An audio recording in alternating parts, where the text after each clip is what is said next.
Buenas, Puerto, ¿cómo andan? Espero que anden muy bien, que hayan podido leer los que les envié el lunes, en donde estamos trabajando este nuevo concepto sobre la transición demográfica, que los que ya lo leyeron se podrán haber dado cuenta que es simplemente una teoría que se pensó desde este área de la demografía para poder explicar algunos movimientos existen de los indicadores de la población, estos indicadores que venimos trabajando como la natalidad, la mortalidad, la esperanza de vida y demás, que nos ayudan a poder comprender cómo se estructura y cómo se caracteriza la población del mundo en general. Entonces, para poder comprender estos temas, tenemos que adentrarnos un poco en la teoría que manejan estos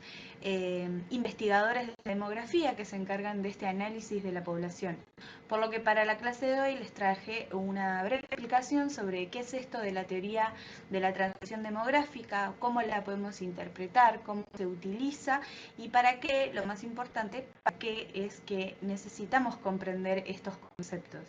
Entonces, en un primer momento hay que comprender que la teoría de la transición demográfica son nada más y nada menos que conceptos que han acordado ciertos autores y científicos de esta ciencia demográfica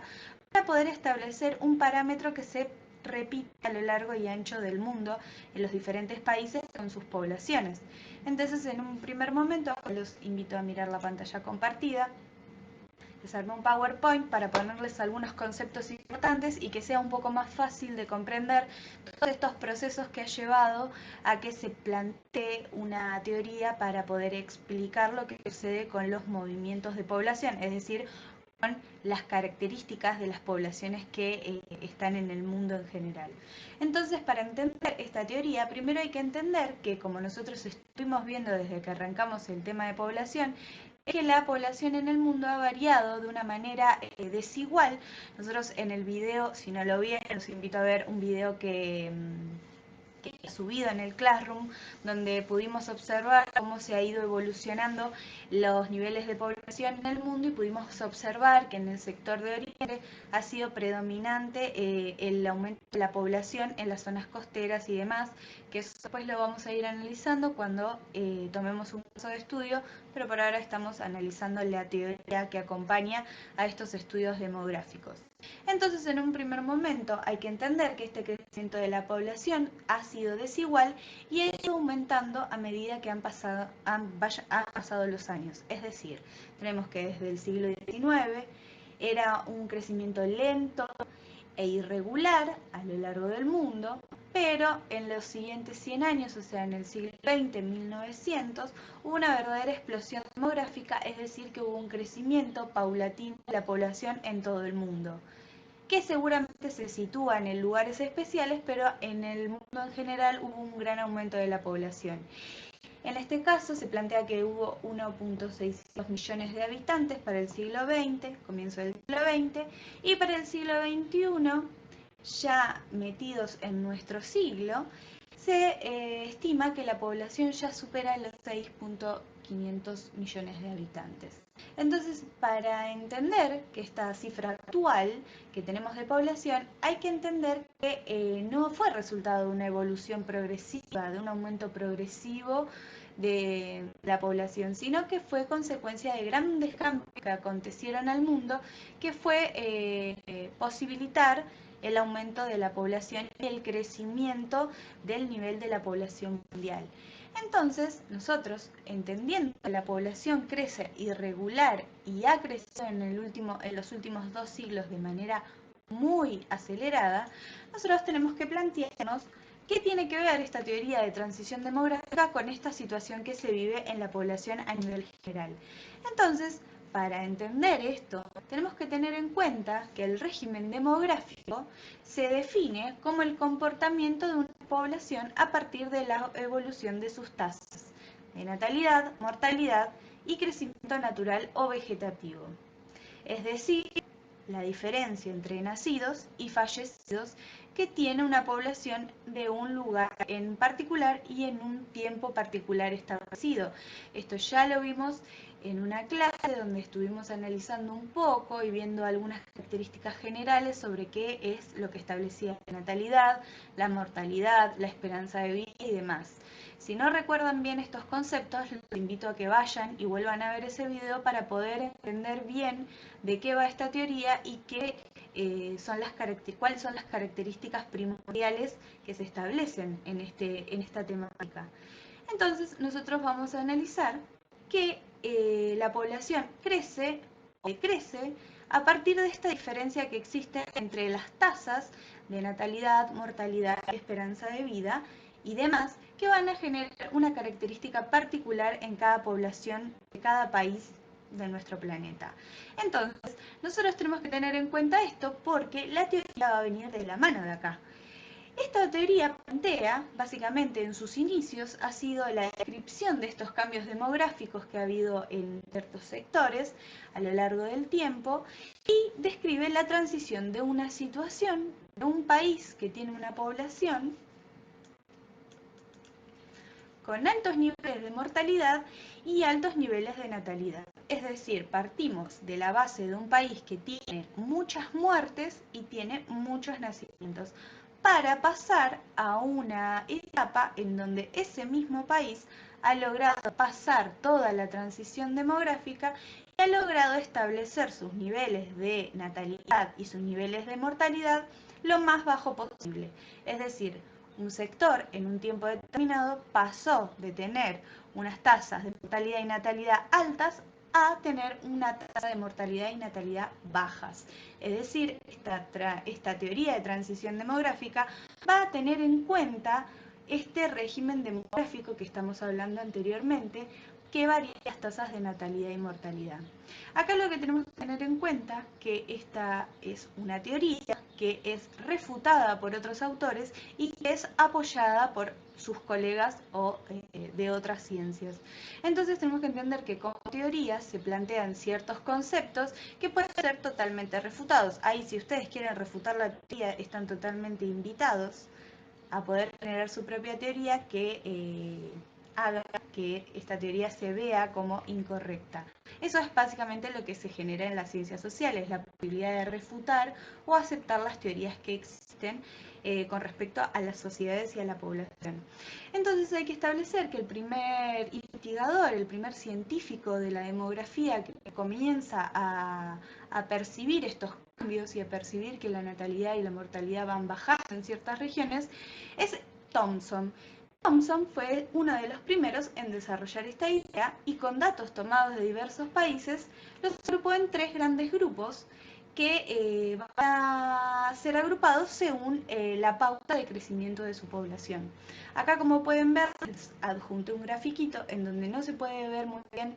qué dice acá, pero se los voy a leer, y esta línea que sigue el cursor es la tasa de mortalidad y la tasa de natalidad. Tenemos que este eje es la edad de vida y este eje tenemos la edad, el tiempo que va ocurriendo en esa región, y tenemos que estos dos parámetros van bajando. Solamente es la explicación de esta teoría de transición demográfica que plantea el paso de alta mortalidad y alta natalidad a baja mortalidad y baja natalidad. Entonces, siguiendo con este planteo de clasificación de categorías, Thomson clasificó en tres grupos a los países según sus características demográficas. Como acá pueden observar, estos tres grandes grupos son, en el grupo A, Europa nórdica, en Europa del Norte y Estados Unidos. En el grupo B, Italia, y España y pueblos esclavos de Europa Central. Hay que tener en cuenta que Thomson plantea esta teoría no en la actualidad, sino que lo hace en un momento donde el mundo todavía no estaba definida sus fronteras como los estados modernos que hoy conocemos. Nosotros estuvimos trabajando cuál era la situación de Medio Oriente para el siglo XX. Imagínense que Europa y Medio Oriente todavía no estaban formados como hoy los conocemos, y a esto se refiere con pueblos esclavos de Europa Central. Y como grupo C, el resto del mundo. Aquí lo que tenemos que comprender es que estas agrupaciones que ha hecho Thomson las ha hecho en el siglo XX, donde los países tenían características diferentes a las que hoy en día se establecen, y el mapa, les adjunto un mapita actual para que vean que esta teoría de transición demográfica, si bien partió de este autor, fue alimentada por otros científicos de esta área y que en la actualidad se han podido clasificar los países según el estado de su población y sus características. Es decir, hay que tomar a la transición demográfica como un camino y cada país va a estar situado en una parte de este camino. Es decir, como pueden ver ustedes,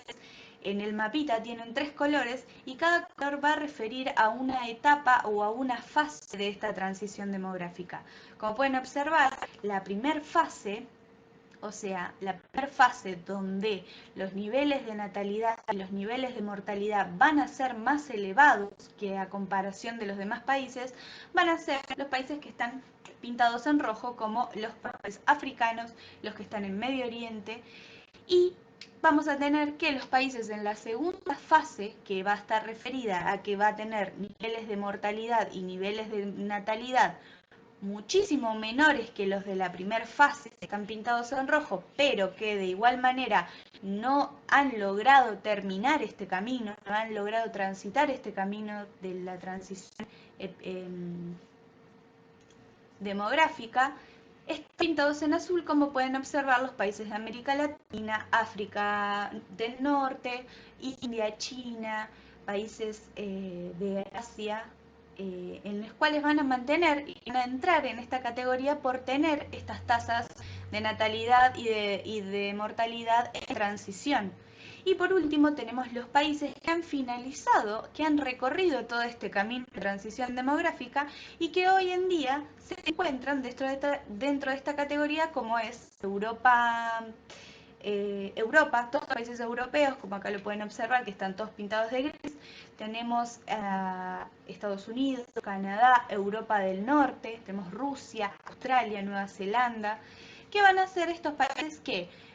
han logrado mantener sus tasas de natalidad y de mortalidad muy disminuidas. Es decir, hay muy pocas muertes y muy pocos nacimientos a comparación de las otras regiones del mundo.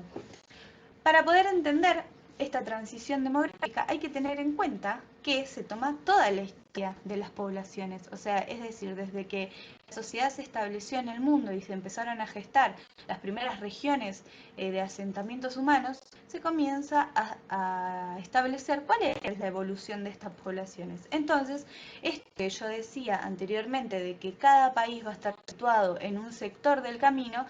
en demografía se lo estableció como fases de esta transición demográfica. Entonces tenemos que va a haber varias fases, les voy a dejar este cuadrito para que lo lean tranquilos, pero básicamente va a establecer y explicar lo que estuve hablando sobre las tasas de mortalidad y de natalidad, las cuales son altas, son bajas, son medias, va cambiando y demás. Entonces acá podemos ver algunos de estos indicadores y estas variables que estuvimos analizando en los videos anteriores, en las clases anteriores, como es la natalidad, la mortalidad, el crecimiento natural y la esperanza de vida. Para nosotros entender que estas variables van cambiando, necesitamos primero establecer cuáles son los cambios que permitieron el avance, por ejemplo, de la reducción de la mortalidad o de la reducción de la natalidad, para poder entender cómo son los países europeos, los países de Estados Unidos y demás. Estos cambios fueron básicamente la evolución tecnológica, cultural, científica y social que ha tenido el mundo en estos últimos 100, 200 años que tenemos de vida. Entonces,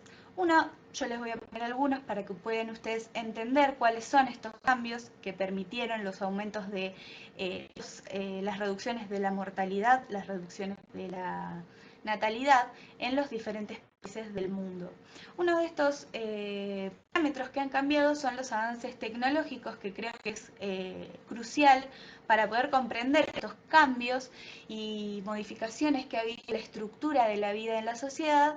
como son cambios aplicados a la salud, en donde la mortalidad ya no es tan importante en algunas regiones como si lo es en otras. Obviamente acá vamos a tener que tener cuidado en qué región y en qué países vamos a analizar, porque no son las mismas situaciones para todos los lugares, pero estos avances tecnológicos aplicados a la salud han hecho que muchas de las enfermedades que hacía años eran totalmente letales, hoy no lo sean porque hasta existen vacunas. Hoy lo podemos observar con el tema del coronavirus, como somos muy vulnerables a las enfermedades bacteriológicas y tenemos que tener muchos avances científicos para poder lograr resolver estos problemas que van apareciendo en torno a la humanidad y a la vida de la sociedad en el planeta. Entonces, uno de estos parámetros en la salud y estos avances ha hecho que se bajen los niveles de mortalidad y al mismo tiempo que aumente la esperanza de vida. Es decir, hay que tener en cuenta que 50, 60 años, muchas de las personas tenían una esperanza de vida, llegaban a vivir hasta los 50, 60 años porque las condiciones de vida eran muy duras y porque no existían ciertas avances tecnológicos en la ciencia que posibilitaran la extensión de la vida de las personas. Y otro de los cambios muy grandes que hubo son los avances tecnológicos en la salud con el tema de los métodos anticonceptivos que hacen que sea un parámetro clave a la hora de analizar las tasas de fecundidad, porque ahora existen formas de poder evitar tener hijos si uno no quiere y esto va a repercutir en la tasa de nacimientos, es decir, que cuando la sociedad fue avanzando, fue creciendo en el tiempo, ha decidido que el número de hijos que tiene la familia se ha reducido. Por ejemplo, por ahí sus abuelos o sus bisabuelos tienen 7 u 8 hermanos y sus padres por ahí tienen 1, 2, hay hijos únicos, hay familias más pequeñas. Esto se da a partir de estos avances que se dan aplicados a la salud. Por otro lado, tenemos estos avances tecnológicos en el área de saneamiento. Hay que entender que las poblaciones en la antigüedad eran totalmente rurales y se empezaron a aglomerar en sectores que en el futuro iban a ser áreas urbanas, pero esta aglomeración de personas se hizo sin una previa planificación, lo que hacía que haya muchas enfermedades resultantes de esta mala planificación de la ciudad, por ejemplo, con el tema de las cloacas. Acá les puse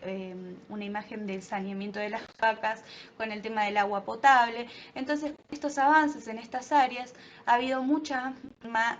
menos muertes y muchísima más esperanza de vida de las poblaciones. Y por último, también nombrar, por supuesto, los cambios culturales que se dan en la sociedad, dado que la sociedad que vive en la actualidad no es la misma y no tiene las mismas características de hace 30 o 40 años, porque hay muchas condiciones en la vida de nosotros que han cambiado y hay muchas elecciones que ya no hacemos igual que nuestros abuelos o bisabuelos. Uno de estos cambios culturales es el rol de la mujer que existe en el trabajo. Muchas de las mujeres en la antigüedad solamente se casaban y no generaban ningún tipo de proyecto a futuro más que el armado de la familia y el rol de la maternidad. Hoy en día se ha volcado más a una profesionalización de estas mujeres que hacen que decidan posponer su etapa materna hacia una edad mayor. Entonces, muchas mujeres en la actualidad deciden tener hijos después de los 30, después de los 25 años, y en cambio, en la antigüedad, por ejemplo, hace 20 o 30 años, tal vez a los 14 años muchas de las mujeres ya eran madres, entonces esto es lo que hacía, era que tengan muchos hijos y esto afectaba directamente a la tasa de natalidad. Y por último, también nombrar que estos cambios culturales, como por ejemplo en la educación, los proyectos de vida que no tienen que ver con la familia o con el casamiento, como viajar y ser independiente y vivir solos, son cambios culturales que van a tener una respuesta y van a verse reflejados en las tasas de natalidad que existen en el mundo. Entonces tenemos que analizar estos cambios y estos avances tecnológicos, culturales, sociales, políticos, para poder comprender cómo es la estructura de la población en la actualidad.